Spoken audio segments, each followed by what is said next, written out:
İyi günler ya da iyi akşamlar. Dobar dan ile dobra večer. Yayınlayacağı saate göre değişiyor. Size o an selamım değerli Sevdalinka izleyenleri. Sevdalinka bu hafta çok farklı. Sevdalinka bu hafta bambaşka. Çünkü bu hafta güzel stüdyomuzda değil, farklı bir alandayız. Daha muhteşem bir alandayız. Neden derseniz Sevdalinka'yı biraz sokaklara taşıyalım dedik. Sevdalinka Rumeli türküleri, Balkan şarkıları, dokunmayın benimdir değil, haydi buyurun hepimizindir kavramıyla başka bir ülkede, yani Makedonya'nın güzel bir şehri Gostivar'da. Gostivar, neden Gostivar denildiği zaman bilemiyorum. İlk buradan başladık. Sevdalinka denildiğinde Saraybosna gelir aklıma ama biz Saraybosna'ya da gideceğiz. Önce Gostivar, sonra yukarılara doğru yavaş yavaş çıkarız. Bana hep diyorlar, neden Arnavutça, Makedonca şarkılar yayınlıyorsun Sevdalinka'da? Ben de onlara Gostivar'dan bir selam vereyim. Dokunmayın benimdir değil, haydi buyurun hepimizindir yaklaşımıyla baktığımız zaman Sevdalinka'nın asıl amacını anlarız. Çünkü Sevdalinka sevda şarkıları.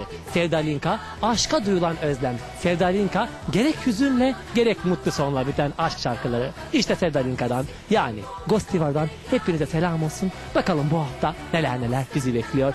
Ben de çok merak ediyorum. İzleyelim o zaman.